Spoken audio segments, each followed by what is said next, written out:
Tungod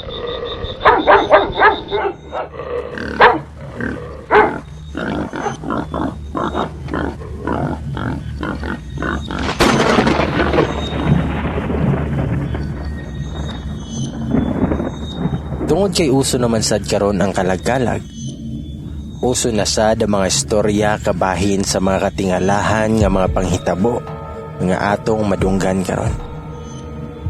O kasagaran niini, mahitungod gayod kini kabahin sa ting-abot nga kalagkalag. Kini nga kung isa-isay kaninyo karon, kabahin kini sa tinuod nga panghitabo nga akong nahiaguman nga bisan ako wala magtuo nga mahitabo kanako. Aron inyo kaning masabtan ang tanan, akong isa-isay kaninyo ang mga panghitabo nga bisan kamo dili ganahan nga maka-experience.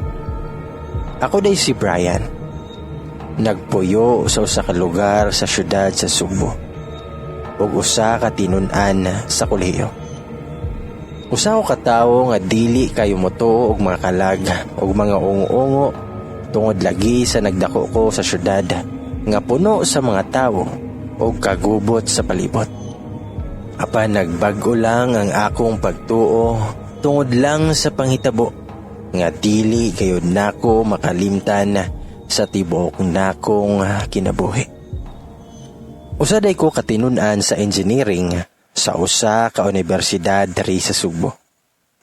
Daghang mga istorya ang nalakip ni ining universidad. Lukop na katong mga istorya nga mga katingalahan o dili mga katuuan. Sa unang ang ko sa kolehiyo, nahimo ko lang kini nga usual nga pagtuon. Musulod ka sa lain-laing classroom tungod sa lain-laing subject. Makabaton og mga higala og labaw sa tanan, suituhon ang mga lugar sulod sa eskwelahan nga sukad wala pa nimo maduhi. Nahimo ko ning routine matag adlaw hangtod na suweto nako sa mga lugar sulod sa eskwelahan. Sa library, sa lunch, quadrangle, faculty offices, ug ang administrator office. Og nakaila na sad nako ako mga maestro sa matag subject, og nasuod ko na sad kini. Kasagaran, mauli ko sa balay, gabi na kayo. Kaya naman ko'y subject sa gabi. Mga 9:00 na ako mauli gikan sa eskwelahan. Halos taga-adlaw mo ni ang dagan sa akong kinabuhi. Sulod sa eskwelahan inigbuntag, ug mauli na sa balay sa tungang gabi. Apan usab ang dagan sa akong kinabuhi dihang usa ka gabi ana sa pagsulod ko sa akong katapusan nga subject. Mga 8:00 na kadto sa gabi ug nahuman og 9:00. Pagkahuman sa klase nahinay nga nang gawas sa akong mga classmate. Ug ako lang ang nahibilin kay nagsuwat pa man ko sa mga homework nga anaa gisuwat sa board. Samtang ako nagsuwat ug nagtan-aw sa board, dunay nabantayan ako mga mata sa kong kilid nga anaay usa ka binuhat nga sa pamayhon nako usa ka babae. Wala radyod nako panumbalinga ang usa ka babae to think nga basin usa ra kadto sa akong mga classmate. Hangtod nga nagdugay akong pagsuwat, nabantayan nako nga nahihinay na usab nga nanlimbawot ako mga balahibo nga murag wa ako kasabot og ngano. Sa dihang ako nauntang lingion ang babae sa kong kilid, dako akong akurat kay ang babae nga akong nabantayan sa kilid, kalit lang nga nahanaw. Dako akong kahibulong kay nabantayan dyan nako nga adunay babae sa kong kilid. Pero paglingi nako, wala na kini. Maong nakadesisyon ko nga mugawas na lang sa classroom dala ang kahibulong og panlimbawot sa ako mga balahibo. Nang labay ang mga adlaw og ginahinay usab nga nawala sa kong nahuna ang mga nahitabo ni atong gabi una. Nibalik na sad ko sa akong kasagaran nga pagabuhaton nga mosulod og buntag og muuli og gabi. Pero dihay usa ka gabi ana, nga samtang ako ni sulod sa usa ka pansayan or usa ka CR para unta mo tubag sa sugo sa kinaiyahan. Ako ra usang tawo ni adtong higayuna. Samtang ako naglingkod, nikalitlag panlimbawot ako mga balahibo nga murag ni balik ang sauna na akong nabatiagan. Aduna ako'y nadunggan nga tingog gawa sa cubicle nga gipwestuhan. Tingog kadto sa usa ka babayi nga naghilak. Niaksyon ko gabalaka kay lalaki ang maong pansayan, pero adunay babayi nga akong nadunggan nga naghilak. Wala ko kasabot sa kong kaugalingon nga mura ko og gikulbaan og mayo. Pero akong gipaisog akong kaugalingon og may padayon gihapon sa akong gibuhat. Nang labay ang pila ka minuto, nagsige gihapon og gihilak ang mao nga babayi. Og ako sad nagpedayon ra gihapon sa akong gibuhat. Samtang ako nagtan-aw sa ubos nga bahin sa cubicle, wala na ko damha ang akong makita. Nakita nako ang usa ka tiil. Nga tansya nako tiil usa ka babay. Nagkadugo kini nga nagbarog sa tubangan sa cubicle nga akong nahimutangan. Tungod sa akong nakita ni samot ang akulba nga akong gibati o niadtong tungura, wala ako kahibawo kung unsa akong buhaton. Gipiyong ko nga akong mga mata, nga basin o gilamat ra ko. Gibali ko pagbukas ako mga mata, ug sa pagtan-aw nako og balik, wala na kini. Nidali ako paghuman sa akong gibuhat sulod sa cubicle sa pansayan o gisulob pabalik akong maong. Tungod sa tumang kahadlok ni gawas ko sa pansayan og walay lingi-lingi ni dagan og palayo. Wala akong mahimutang sa akong nakita og nagsigi og pangutana kung unsa to. Yan ang pagkabuntag ana, murag wala ako sa mood nga mosulod sa eskwelahan tungod sa akong nakita niadtong gabi una. Mura ko gilantan. Mao nga nakadeside ko na mo-absent na lang atong tungura. Samtang ko nagpahuway, gibati ko ang kaduka hangtod nga nakatulog ko sa akong higdaanan. Samtang ko natulog, sa akong damgo na usa ka estudyante nga babae nga gwapa ang nagtawag nako. Usa sad siya sa tinun-an sa maong universidad. Sa akong tan-aw, estudyante siya sa nursing base sa iyang gisulod. Nagputi siya og sanina nga kutob sa may tuhod dapit og naay dala nga bag. Na siya sa usa ka room sa 3rd floor sa usa ka building sa maong universidad. Sa akong kakuryoso, akong giduol ang maong babae. Og sa pag-alto nako sa room, ako nang nakita ang maong babae nga nagbarog ibabaw sa bintana og murag mo aksyon og layat. Sa tuman kong kabalaka, akong tangpugngan ang maong babae sa paglayat. Pero uwahay na ang tanan. Nilayat ang babae sa walay pagduha-duha. Dito ako nakita ang bali-bali nga lawas sa babae ubos sa mga building nga nagkadugo. Sa akong kahadlok sa nahitabo, nakamata ako sa akong damgo. Nagmata ako sa akong damgo nga puno sa singot ang nawong og ulo. Mong nibarog ko og ninom og tubig. Niadtong tungura wala gyud ako makatarong sa akong pagtulog. Og nianang pagkabuntag ana, nakadecide ko na mobalik na og sulod sa akong klase kay medyo nauli-ulian naman akong lawas. Dito sa eskwelahan akong giwala sa akong nahuna nga akong mga nakita sa akong damgo og nag-focus na lang ko sa akong pagtuon. Nilabay ang mga adlaw og nibalik na sa kalagsik ang akong kalawasan og nibalik na kini sa normal. Dayo sa kaadlaw ni ana, sa among eskwelahan na ay gipabuhat among maestra nga project. Medyo lisod-lisod sad.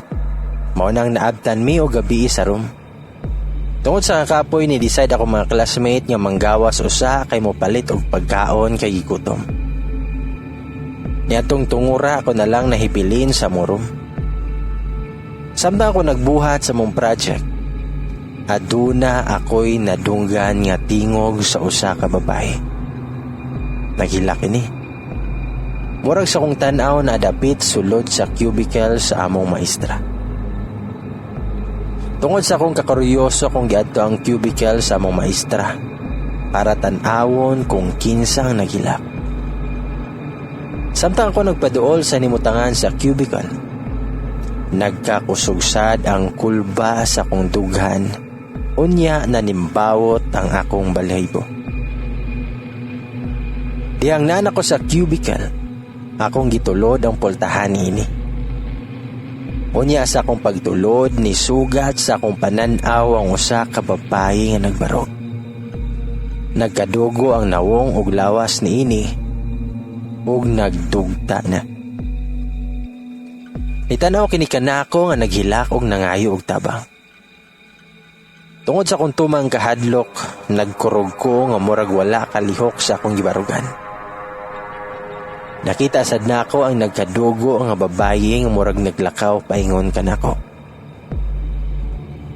Dili ko kalihok sa akong gibarugan nga nagtan-aw sa duguan nga babaye nga nagpaingon ako.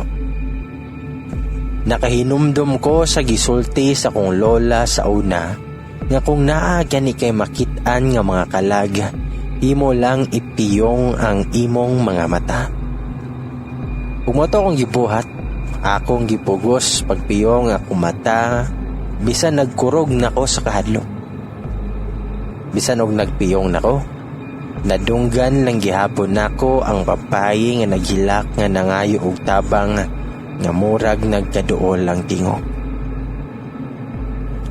Sa diyang wala nako nakadungog og tingog, gihinay ko pagbuka nga ako mga mata og nipasutoy ko og dagan paingon gawas sa murom. Diyang nahilayo na ako, akong naabtan ako mga classmate ug maestra. Nagkurog ko nga niduol kanila o gisugilon ko ang tanan nakong nakita ganiha. Murag sa dili sila makatuo sa akong gipanulti kanila, kay sukad wala agayod sila kasuway o kita og mga kalag. Ila kong gitan-aw ni atong tungura og nag-ingon nga nang hadlok lang ako nila. Ila kong gibiyaan sa akong nahimutangan og namalik sila didto sulod sa among room.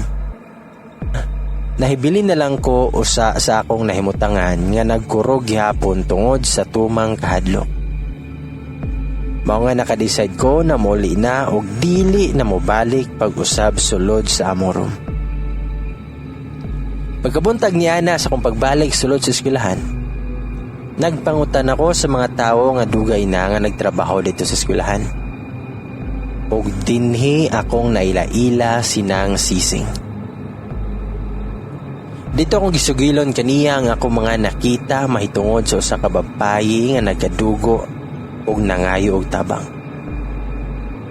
Dito iyang gisaysay nga ang babaye nga akong nakita kay usa ka estudyante sa nursing nga nagpakamatay. Nilayat ko no sa usa sa mga building sa eskwelahan. Pagkadungog nako nanlimbawot gayod ang mga balahibo, kay ang iyang mga gipanulti mao gayod ang akong nadamguhan kaniadto. Iya pa jud gisaysay ang pangalan sa maong babaye. Siya si Mary. Isamot pag-ayo akong kakulba kay ang pangalan sa maong babaye tugma gayod sa babaye nga naa sa akong damgo. Iyahang gisaysay ang panghitabo nga ang rason nga nung nagpakamatay ang maong babae kay wala kadawat nga nahagbong sa usa ka subject nga mo'y hinungdan sa iyahang pagkataktak isip usa ka scholar sa maong eskwelahan. Pagkadungog ko sa iyahang gipanulti, instead nga mahadlok, nabati ko ang tumang kaluoy. Nisantop sa akong una-una nga kung magpakita siya pag-usap, ako siyang pag-aistoryahan. Hangtod nga pagkaugmaana, pagkahuman sa akong katapusang klase, nakadecide ko nga moadto sa lugar kung asa dapit nagpakamatay si Mary. Nisaka ako sa building room 301. Sa pagsulod pa lang nako daan sa room, nabati na nako ang kabugnaw sa palibot nga murag lahi-ray kumpara sa ordinaryong hangin. Dito usab akong nabatsyagan nga namarog ako mga balahibo nga timaan sa tumang kahadlok. Sa akong pagtanaw sa palibot, ngit-ngit kini og timaan nga wala nay mga estudyante nga makita. Gilibot nako akong mga mata sa lugar og didto akong nakita si Mary sa usa ka side sa room nga nagbarog. Ako siyang gisultian kung unsa ang tuyo niya nganong sa ako siya magpakita pirmi. Nisulti siya nga ganahan siyang mangayo og pasaylo sa iyang mga ginikanan. Nisulti siya nga ganahan siya mangayo og pasaylo sa iyang mga ginikanan tungod sa iyang gibuhat nga pagpakamatay. Og dito iyang gisugilon nga tungod sa pagkabagsak niya sa usa ka subject, hinungdan sa iyang sobrang pagkadepres nga mo hinungdan sa iyang pagpakamatay. Ug human ni atong istoryaha, nikalit lang siya sa pagkahanaw ug wala na magpakitag balik. Pagkabuntag niadto akong gipangita ang mga ginikanan ni Mary ug nakita ko kini sa usa ka barangay sa syudad sa Sugbo. Dito akong gisugilon kanila ang pagpakita ni Mary kanako o ang pagpangayo o pasaylo niini tungod sa iyang pagpakamatay. Pagkadungog sa iyang mga ginikanan, grabing paghilak ang akong nadungog kanila. Timaan sa grabing pagmahal nila sa ilang anak. Human dito, nagsabot sila nga maadto sila sa minteryo para bisitahon ang ilang anak ug maghatag og pag-ampo alang sa kapahulayan sa iyahang kalag. Pagkahuman ni atong higayuna, wala na gayod nagpakita pa si Mary sa kuha. Ug nibalik na sad sa normal ang dagan sa akong kinabuhi, isip estudyante ug isip usa ka buutan nga anak sa akong mga ginikanan. Ug mao kadto ang makahadlok nga istorya nga akong nasinatian sa dihang nagtungha pa ko sa kolehiyo. Hinaot nga makuhaan ninyo og pagtuon o pagtulunan. Daghang salamat.